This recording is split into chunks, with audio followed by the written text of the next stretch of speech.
Hi there, welcome to my studio. Thanks for checking out this video. My name is Siobhan. On this channel, I share videos about a dynamic and expressive approach to drawing the figure. So each week I share tips and techniques for drawing, and I share my own process. So if you're interested in figure drawing, then definitely subscribe so that we can stay in touch.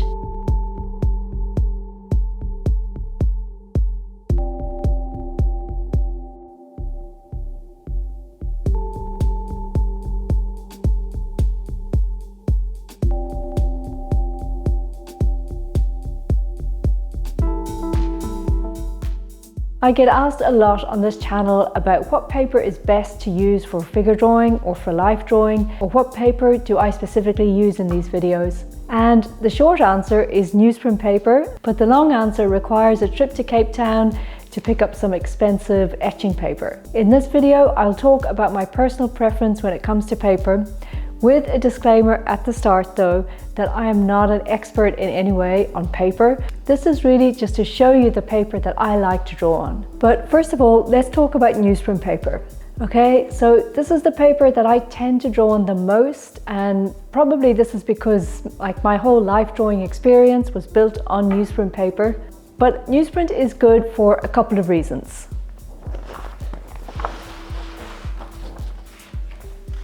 The first reason is that it's inexpensive. So this means that you can lash through as many drawings as you like, as many sketches or experiments with your mediums as you want, and not worry that you're wasting good quality paper. The reality of life drawing is that you're not going to make a masterpiece on every pose. And I don't know about you, but I personally, there's very few drawings that I actually keep after a life drawing session. So for that reason, as I say, newspaper is a good option because you're not wasting expensive paper. And the second reason that I love to work on newsprint is that it has such a good surface for charcoal. It's smooth and soft, and it's just a wonderful combination with charcoal. It has a quality that more expensive paper doesn't have, and you'll find that other paper might have a textured or grainy surface or feel more heavy to draw on. And in addition to that, newsprint is not sort of glaring white. It has a bit of an off-white tone. I just really love the color of newsprint to draw on.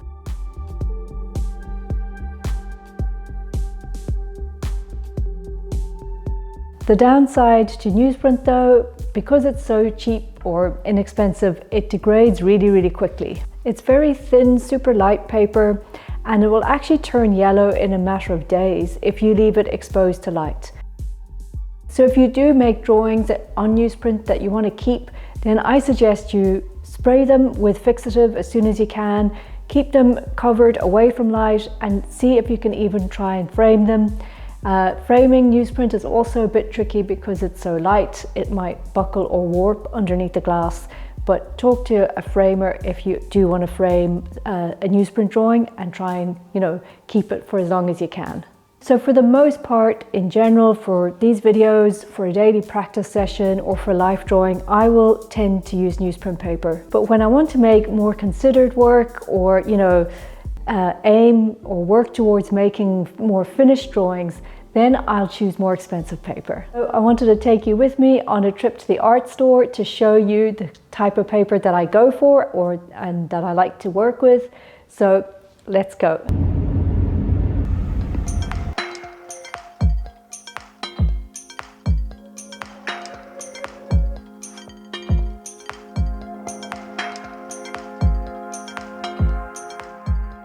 The thing that I find when I go into an art shop, just the sheer choice and variety of sketchbooks alone is actually a bit overwhelming.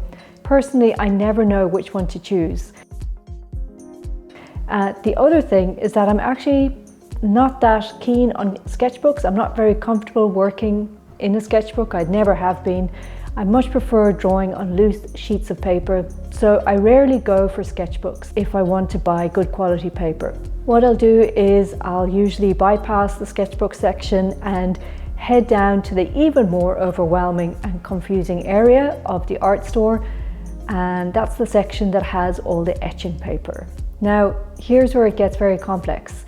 So you've got so many things to consider. There's something called hot press or cold press kinds of paper. There's watercolor, etching, printing, paper for painting.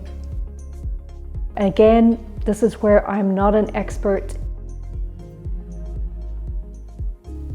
What I did is I just literally worked through trial and error on a lot of different kinds of papers over the years to find the paper that I like.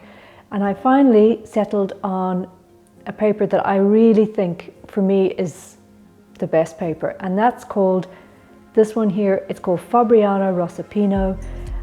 It's absolutely beautiful paper. It has a lovely quality. The tone is off-white. It's a really rich sort of muted natural tone, almost with a touch of a rosy tint, and it comes in various weights. So I will go for a lightweight, simply just to keep the cost down, because I buy a lot of these sheets of paper.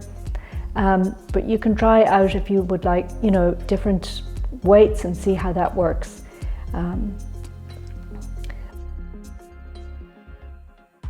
I guess the weights really have to do with whether or not you're using this paper for printing. For me anyway, I have found if I'm just drawing on the paper, the weight doesn't matter as much. It doesn't have a very, very grainy texture, therefore I presume this is hot pressed. I've made lots of work on this kind of paper for commissioned drawings like portraits, or any drawings that I would consider keeping and framing.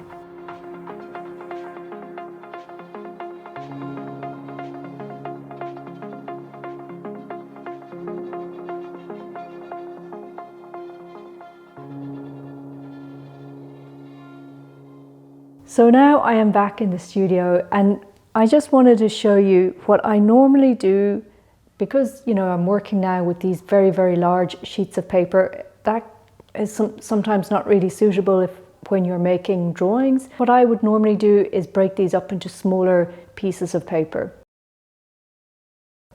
Now, the one thing I like as well on a paper is the decal edge. So this edging here is what's known as the decal edge. The paper doesn't look like it's cut with a blade. It's got a bit of a torn effect around the edge. So to do that, all I do is I fold one of these pieces of paper over. You've got to press down quite hard on these to get it flat. And then very, very carefully, I'll try and separate each side of this fold. And when you do that super carefully and slowly, you get this wonderful decal edge.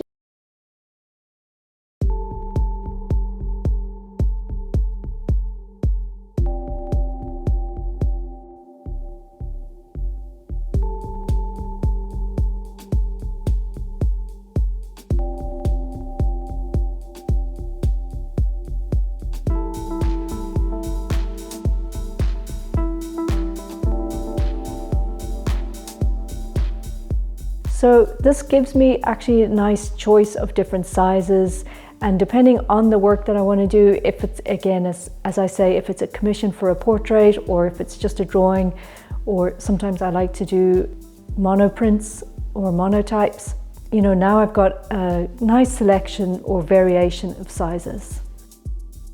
So thank you so much for watching this video, and I hope it was useful and I hope you got some good information.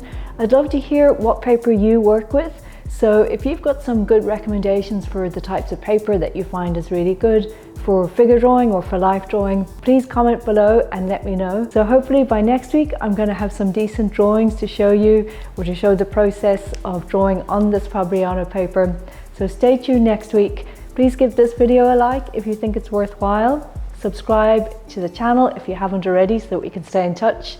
And thanks again for watching. I'll see you in the next video.